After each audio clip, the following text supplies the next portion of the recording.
सलामती कौंसिल की ट्रेन हमले की मजम्मत, तमाम ममालिक से पाकिस्तान के साथ ताउन की अपील। सलामती कौंसिल अरकान का कहना था कि वो मुतासरा खानदानों, पाकिस्तानी हुकूमत और अवाम से दिली हमदर्दी, ताज़ियत का इजहार, जख्मियों की जल्द और मुकम्मल सेहतियाबी के लिए दुआ गो हैं। सलामती कौंसिल अरकान हर किस्म की दहशत गर्दी, बैनुल-अक़वामी अमन सलामती के लिए सबसे संगीन खतरात करार देने के आज़म का इरादा करते हैं। संगीन दहशत गर्दी के वाक़यात के मुर्तकिब अफराद, मुंतज़मीन, माली मुआवनीन और सरपरस्तों को इंसाफ के कटहरे में लाया जाए। सलामती कौंसिल अरकान ने दोहराया कि किसी भी मकसद के तहत किया जाने वाला दहशत गर्दी का कोई भी अमल नाकाबिले कबूल और मुजरिमाना है।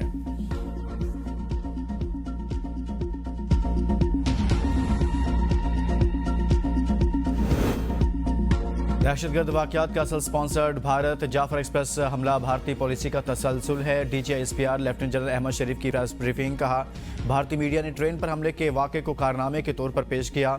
दहशतगर्दों की हिमायत में इंटरनेशनल वॉरफेयर भी चल रही थी।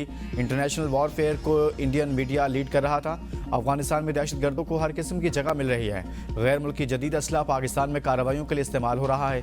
बन्नू वाक़े में भी अफगान दहशतगर्द मुलविस है। भारतीय मीडिया ने जाफर एक्सप्रेस पर हमले की खबर को ब्रेक किया। भारतीय मीडिया जाली वीडियोज़ के जरिए प्रोपेगेंडा करता रहा।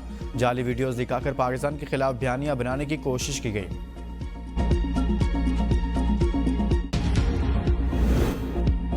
अफगानिस्तान में जेलों से दहशतगर्द कमांडर्स को छोड़ा गया। अफगान सरजमीन पाकिस्तान के खिलाफ इस्तेमाल हो रही है। वज़ीर आला बलोचिस्तान सरफराज बुगटी ने कहा, पाकिस्तान ने हर मुश्किल में अफगानिस्तान की मदद की। अफगानिस्तान के लाखों मुहाजिरीन को भी हमने पनाह दी। इस खिदमत का सिला हमें क्या मिल रहा है, सबके सामने है। मामलात अफगानिस्तान से गलत हो रहे हैं तो इन्हीं का नाम लेंगे। तमाम दहशतगर्दों की सरपरस्त भारतीय खुफिया एजेंसी रहा है। दहशतगर्द पाकिस्तान को गैर मुस्तहकम करना चाहते हैं। दहशतगर्दी की जंग को बलोचों के हुकूक से जोड़ा जाता है। दहशतगर्दों को बलोच न कहा जाए। ऐसे वाक़यात का बलोचिस्तान की रवायात से कोई ताल्लुक नहीं। बदअमनी फैलाने वाले सिर्फ दहशतगर्द हैं। इन्होंने बलोचों की रवायात को पामाल किया।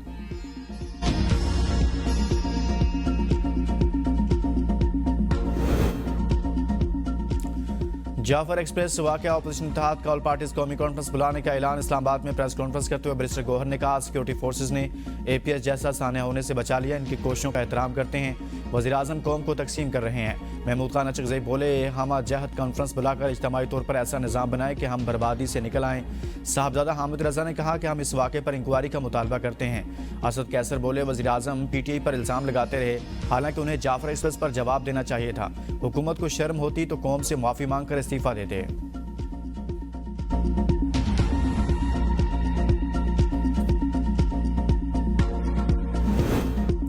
आज़ादी इजहार की आड़ में तौहीन मज़हब या मुक़द्दस अलामतों की बेहरमती का कोई जवाज़ नहीं। इस्लामोफोबिया की लहर को ख़त्म करने के लिए बहुत कुछ करने की ज़रूरत है।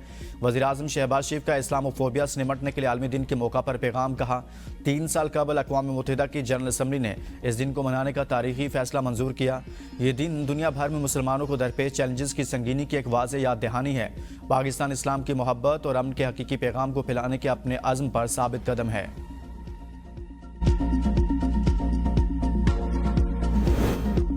इस्लामोफोबिया से हर सतह पर निमटना होगा। पाकिस्तानी मुस्तकिल मंदूब मुनीर अकरम का बयान। कहा, कई ममालिक ने इस्लामोफोबिया के खिलाफ ऐलानात किए, अब इन पर अमल का वक्त है।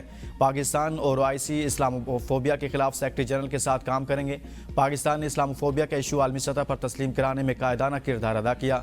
इस्लामोफोबिया के खिलाफ खुसूसी सफ़ीर बनाने का फैसला हुआ था। खुसूसी सफ़ीर का ऐलान 1-2 दिन में कर दिया जाएगा।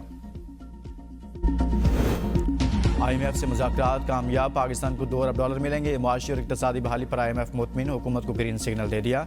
$1 अरब कर्ज किस्त और $1 अरब क्लाइमेट फाइनेंसिंग में मिलेंगे। जून के आखिर तक कोई मिनी बजट नहीं आएगा। हुकूमत ने IMF को मना लिया। IMF का PIA और बिजली तकसीम कर कंपनियों की जल्द निजकारी का मुतालबा। रिटेल, होलसेल और रियल एस्टेट समेत कई शोबों में टैक्स वसूली बेहतर बनाने पर जोर। इलेक्ट्रिकल गाड़ियों पर सोलर पैनल्स पर रियायतें खत्म करने का कह दिया।